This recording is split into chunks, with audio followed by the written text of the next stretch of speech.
Bonjour à tous et bienvenue sur ma chaîne Julie Fleur de Vie. J'espère que vous allez bien. Aujourd'hui, excusez-moi, c'est le vapeau. On va parler du sabbat de Mabon. Alors, c'est la première vidéo que je fais concernant un petit peu la magie, la sorcellerie, ces choses-là. Alors, moi, je suis pas dans un courant à proprement parler. Je suis plutôt païenne et très connectée à la nature. Donc, je sais pas si on peut parler de magie verte.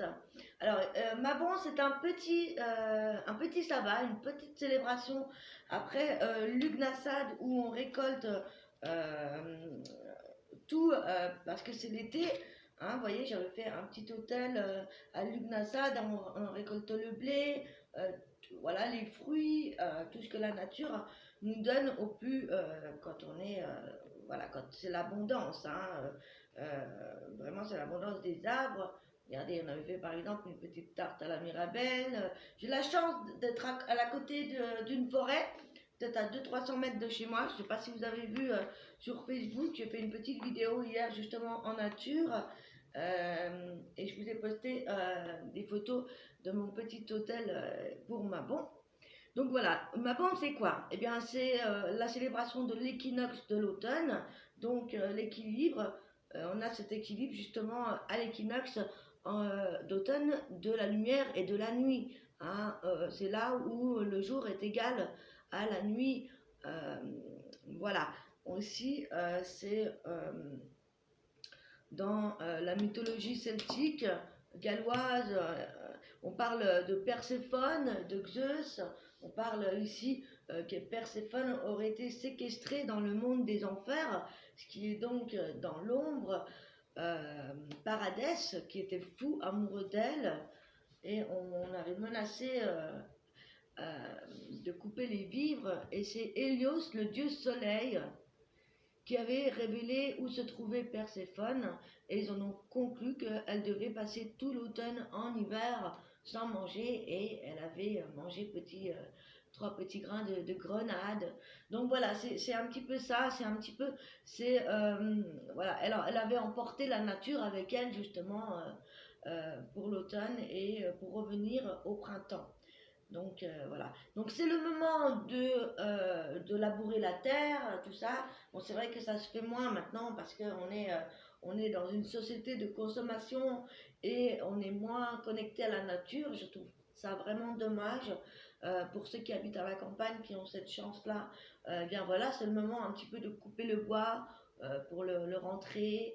Euh, c'est le moment de labourer la terre, de le préparer au repos pour l'hiver. On se connecte bien évidemment donc au rouge, à l'orange, au brun. Le rouge, c'est la couleur de la vitalité, de l'énergie, chaque racine, hein, l'ancrage, la force, le courage. On est connecté aussi, donc on met des bougies orange, jaune, brune, verte pour apporter ça, pour être en communion avec cette nature, ici où les feuilles tombent. L'orange, c'est l'imagination, les révélations, la motivation. Le brun, c'est tout ce qui est ancrage, hein, connexion à la terre. On va parler ici avec l'automne d'introspection, de faire un bilan de vie pour les projets aussi qu'on pourra mettre en place pour après. Donc voilà, on privilège tout ce qui est transformation. Hein, on va récolter des pommes, des châtaignes, des marrons, des noix, des noisettes, il y a beaucoup de choses, des pommes, beaucoup. Hein, on peut faire des petits pots pourris, on peut faire des petits charmes avec des herbes, notamment pour la purification. Hein, là, c'est le coup de balai de la sorcière, c'est un petit peu le nouvel an de la sorcière aussi, mais bon, le balai qui purifie, qui chasse aussi les mauvaises énergies. On fait du tri, on donne, on jette. C'est le moment aussi de donner, d'aider son prochain, euh, dans des associations, dans des communautés, se serrer les coudes. C'est vraiment dans ces énergies-là. Hein. On se prépare à l'hiver. C'est la fin, on profite des derniers rayons de soleil. Voilà, aussi on rentre le maïs, on peut faire des poupées de maïs, voilà, ça veut dire ici qu'on veut garder ce rayon de soleil avec nous. On peut faire aussi des petits rituels pour l'argent, pour la prospérité, la santé, l'amour, bien évidemment. Voilà, on a la déesse Hécate aussi qui est bien pour la purification. Alors, je sais que tout le monde ne travaille pas avec des divinités ou des déités. Euh, Moi, pas trop, à part Hécate, Heptas de temps en temps. Euh, je suis plutôt aussi Isis, égyptien, tout ça. C'est vrai que j'aime tellement de choses que c'est dur de se fixer sur une seule chose. On parle aussi de la cannelle, hein, la cannelle qui apporte la prospérité, la chance, l'argent, les marrons. euh, la bougie de Mabon, on peut faire une bougie de Mabon avec un petit décor autour, avec un pot pourri, de la cannelle, des pièces pour l'abondance. On peut inscrire des petits symboles sur la bougie de Mabon. On peut aussi mettre des huiles, des herbes. On va faire des purifications aussi avec de l'encens. Alors plutôt avec de l'encens dragon ou de l'encens rouge. Le sel toujours, les grains, les épices. Euh, et ici, on travaille aussi avec les énergies de l'eau à l'ouest pour Mabon. Donc, on respire, on médite, on s'ancre, on imagine ce que vous voulez voir changer. Par exemple, si c'est l'organisation, vous allez écrire une intention de manière affirmative. Par exemple, je suis une femme organisée. Vous pliez ça. Vous pouvez le mettre dans la terre, si vous avez une forêt ou pas loin de chez vous. Euh, Vous la pliez, vous la scellez, soit à la cire, soit autrement. C'est vous qui voyez, c'est vous qui faites comme vous en avez envie. Vous pouvez faire des symboles, des dessins. Vous pouvez le garder la feuille aussi avec 3 pierres. Par exemple, des pierres comme vous pouvez aller voir sur la vidéo sur les pierres que j'ai fait en lithothérapie par rapport à l'ancrage. On va parler des pierres d'ancrage, par exemple la cornaline. On va parler aussi des pierres de protection. Donc on a l'obsidienne, il y en a pas mal, hein, mais on va privilégier le jaspe rouge, tout ce qui est rouge, orange, marron, noir pour l'ancrage. On peut consacrer le papier, voilà, on ressent les énergies. Euh, voilà, on peut aussi écrire tout ce dont on ne veut plus dans notre vie ou qu'on n'a plus besoin, faire des petits papiers, le mettre dans le chaudron, le brûler ou mettre dans une poubelle, les brûler jusqu'il n'y ait plus rien du tout, visualiser que ça s'en va. Vous pouvez faire des méditations également de purification, de nettoyage, de certaines choses à lâcher, des liens à couper. Il y a pas mal de choses à faire, hein, bah bon, quand même. C'est aussi le moment de faire des stocks, hein, avec les dernières récoltes. On peut faire aussi des compotes. Vous pouvez mettre en conserve en beaucoup les pommes. Euh, on peut faire des gâteaux de pommes. On peut faire des gâteaux de maïs. On fait des soupes, des purées avec les légumes, avec les courges, les pommes de terre, les noisettes, euh, des châtaignes, des marrons, des noix, des noisettes, j'ai déjà dit. Euh, voilà, c'est ça, hein, là c'est ma bon. On est dans cette transformation des légumes, des fruits, des légumes. On peut faire des réserves d'herbes. euh, et voilà, on fait un bilan, on réfléchit, on essaye de mettre en place sur papier ou en bout ce que vous voulez voir venir comme projet. Vous pouvez marquer vos projets futurs, vous pouvez changer de décoration chez vous, euh, vous organiser, faire des nouveautés. Voilà, des nouveautés aussi pour l'hiver. euh, Par exemple, avec les pommes aussi, on peut faire du cidre. Vous voyez, il y a plein de choses à faire. On peut faire des pentagrammes en bois. Ici, par exemple, on a le wing, le wang. On peut faire ça. On peut faire des dessins avec les enfants. Vous pouvez faire des runes sur des pierres, sur le bois. Vous pouvez faire plein de choses, hein. Il y a pas mal de choses, surtout avec la nature là, qui nous offre pas mal de choses. On peut faire des pentagrammes avec du bois, hein. Vous allez ramasser des bois qui sont tombés en forêt, vous faites un pentagramme en bois. Vous pouvez faire des poupées de maïs. Euh, on prépare la terre, on prépare le bois de chauffage, on engrange la lumière, hein, les derniers rayons de lumière à l'intérieur, et puis on travaille sur notre introspection, notre calme intérieur. Aussi, vous pouvez couper des pommes en... Alors, pas comme vous les coupez d'habitude. D'habitude, on prend la petite queue en haut. J'en ai pas là. Et là, vous la mettez sur le côté avec la tige par ici. et le cul par là, et vous coupez la pomme en tranchées au milieu, faire des petites rondelles, vous verrez, ça fait des pentagrammes avec des petits points autour, c'est magnifique. On peut aussi aller chercher des champignons en automne, là c'est plus à la fin d'automne. Moi j'adore aller en forêt, surtout quand il fait frais, hein, justement. Je crois que j'y vais plus en automne qu'en été. J'ai la chance d'habiter à côté d'une forêt. Et justement, à côté, il y avait un champ qui n'est plus labouré, où il n'y a plus personne qui travaille la terre là. Donc la nature a repris ses droits et c'est magnifique le nombre de variétés qu'il y a dans ce champ. C'est une terre sec, juste à côté de la forêt et fraîche. Il y a de la camomille, des chardons. Alors moi qui suis une ancienne fleurie, je fais toujours des bouquets, quel que soit le temps, hein, avec ce qu'il y a. Euh, on va parler aussi de récolter des racines, hein, des racines de fraisier, racines de fougère, parce que là on est dans le côté souterrain, dans le côté ombre, avec les racines, hein, c'est le lieu de résidence des morts, l'ombre, hein, souterrain. On a les noix, les bois de sureau, pas mal de choses. On sort les bougies de couleur, donc rouge, orange, jaune, vert, marron, vous pouvez prendre aussi. Euh, on travaille aussi avec l'eau. On peut faire des rituels, on peut charger en énergie. On va travailler avec l'eau. Mais bon, à l'ouest, euh, voilà, on est dans cet élément eau, l'humidité. Euh, voilà, vous pouvez faire un hôtel, apporter un bol d'eau euh, pure ou d'autres sources, hein, bien évidemment. Euh, voilà, après vous pouvez faire des rituels, des charmes, il y a plein de choses à faire. On peut danser autour d'un feu au crépuscule, au soleil déclinant. On peut faire des rituels de bannissement, de protection, de purification, de prospérité. Euh, voilà, l'eau c'est aussi ça, c'est aussi la purification, comme le feu, hein. Et c'est là aussi également, encore une fois, où le monde de l'invisible est le plus visible, hein. On a ce voile entre les deux mondes qui est le plus fin, justement à ces célébrations-là. Que ce soit à Mabon, à Lugnasad, à Ostara, on a vraiment cette connexion d'avec l'invisible, hein.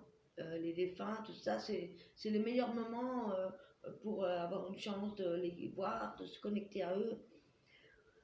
On honore la déesse de la terre qui se sacrifie, qui s'est sacrifiée pour nous en donnant ses derniers fruits. Donc vous pouvez aussi aller justement redonner à la forêt pour les animaux, faire déposer du sucre, du miel, des fruits pour les animaux, pour que aussi eux fassent leurs réserves d'hiver, hein. Justement, ils mangent des noix. Bien souvent, vous voyez, hein, toutes les noix qui sont tombées par terre, bien souvent sont mangées par les animaux.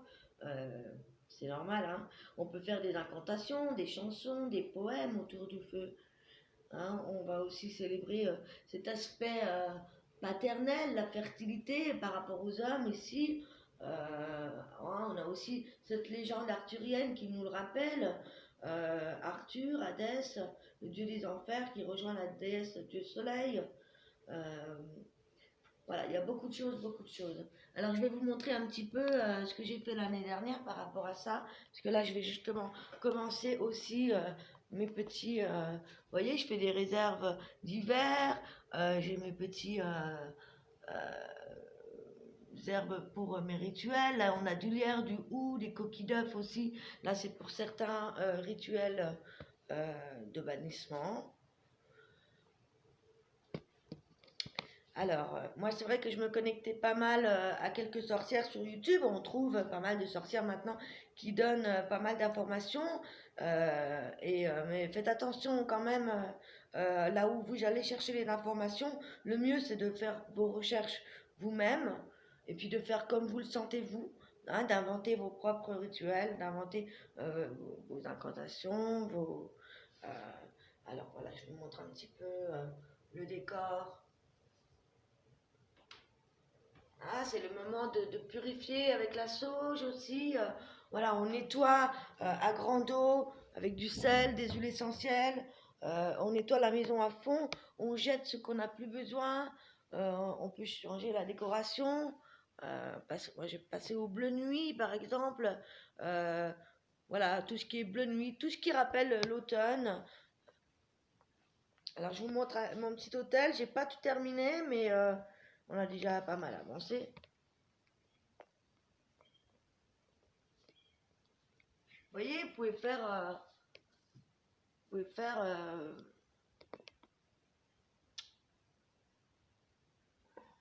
le pentagramme, vous pouvez faire votre balai, vous pouvez aller chercher votre baguette également en forêt. Vous prenez la branche qui vous appelle, vous pouvez graver des choses dessus, vous pouvez la charger en énergie, vous pouvez faire des pots pourris. Il y a pas mal de choses à faire, hein. Moi j'adore l'automne. Pourtant moi je suis née au soleil, hein. Je suis née en début août. Je suis quelqu'un qui adore le soleil, mais c'est vrai que j'aime bien la période de l'automne. C'est une de mes saisons préférées après. De toute façon, j'aime bien toutes les saisons sauf l'hiver. Voilà les amis. Donc j'espère que ça vous a donné des idées. Allez chercher les champignons. On a aussi les vignes aussi. On peut décorer avec des feuilles de vigne. Il y a vraiment pas mal de choses à faire. Vous pouvez faire des petites runes comme ça. Alors là, on peut parler de la rune de protection. Hélas, la protection, la défense. Il y a des cartes hein, également. Ici, c'est avec l'oracle de la magie de la sorcière noire. Pareil, c'est le moment. Vous pouvez aller chercher un atamé. Le présenter, comment on dit, le consacrer. Hein, vous pouvez consacrer vos bougies, faire vos réserves pour l'hiver également. Hein, par rapport à ça, bougies, encens. Alors, qu'est-ce que je voulais vous montrer? Faire des gâteaux, des tartes avec vos enfants. Là, c'est cet été. Ça, c'est le petit hôtel pour l'été. Je vous avais montré pour l'Ugnasad. J'ai eu la chance d'aller en Bretagne, à la forêt de Brocéliande. Si vous pouvez y aller en Bretagne, c'est magique. C'est un lieu magique. Alors, bien sûr, on s'attend à un super surnaturel, avec le côté Merlin, enchanteur, tout ça. Mais il n'y a rien de tout ça. C'est vraiment une nature qui est restée telle qu'elle. Et mais c'est magique, quoi, c'est magnifique. Il y a un taux vibratoire là-bas qui est super puissant. Moi, quand je suis allée là-bas, je me suis dit, mais c'est là que j'habite, c'est là d'où je viens. Mon grand-père est breton et d'être allé en Bretagne pour la première fois, j'ai vraiment senti que je me sentais chez moi. Si je dois partir déménager quand mes enfants seront grands, je crois que je vais aller en Bretagne, hein. C'est magnifique. Ici, j'aurais fait la rencontre d'une libellule bleue magnifique dans cette rivière. J'ai récolté de l'eau dans cette rivière. D'ailleurs, avec Joyce du grimoire Grimalkin, c'est une sorcière ici. Voilà, on peut faire des échanges d'herbes, d'épices que vous ne trouvez pas ici. Là, à Brocéliande, c'était les mégalithes. Hein. J'avais mis tout ça, toutes les photos sur Facebook. Allez voir, j'ai les fleurs de vie sur mon Facebook. Vous revenez en arrière au mois de juillet, vous trouverez toutes les photos que j'ai faites là-bas. Vous voyez, là, c'est une ancienne tombe. Alors, ils essayent de nous montrer comment ils ont fait pour relever ces mégalithes. Alors, on ne sait pas exactement le pourquoi du comment de leur fonction. Moi, je pense que c'était des endroits, c'est très chargé. Hein. Quand je suis allée là-bas, sur le site, c'est vraiment chargé en énergie. Il y a quelque chose qui se passe. Pour moi, il y a eu pas mal de choses qui se sont passées, notamment des rituels, je pense. Je pense que ça connectait avec l'invisible, justement. Il y a pas mal de choses comme ça. Il y a des arbres magnifiques. Donc là, j'ai pas toutes les photos, mais il y a le chêne, le plus gros chêne qui date de je ne sais plus quand, qui est magnifique.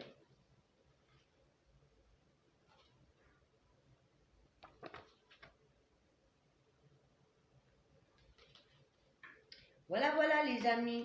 Donc vous savez ce qu'il vous reste à faire. Il y a pas mal de choses à faire. Voilà, mes filles. Voilà, vous pouvez aller couper des rondelles de sapin pour faire des sigils également. Les sigils, c'est avec des lettres. Ça veut dire un mot, une phrase, un message. Vous prenez la lettre de chaque la première lettre de chaque mot et avec ça vous faites un symbole. Par exemple, moi je m'appelle Julie Mangeot. On peut faire par exemple comme ça. Là on a le M. Vous voyez, vous pouvez rajouter le J comme ça. Il y a plusieurs ça. On peut faire beaucoup de choses comme ça. Je vous invite à aller faire vos recherches par rapport à ça. Voilà, donc je vous souhaite un excellent sabbat de Mabon. Ça dure jusqu'au voilà, c'est du 21 au 23 ou on peut se laisser une petite semaine pour faire tout ça. Prenez soin de vous, je vous embrasse. On se retrouve prochainement pour d'autres vidéos concernant ces sujets, concernant les plantes et puis les guidances, bien évidemment. Si vous avez besoin d'une guidance personnalisée, en ce moment, pour 5 euros, je réponds à 3 de vos questions, 3 ou 4 de vos questions avec le pendule, les oracles, les tarots. Donc n'hésitez pas. Contactez-moi par mail. Je vous mettrai mon email dans la description de la vidéo. Prenez soin de vous. Je nous aime. À très bientôt. Ciao, ciao.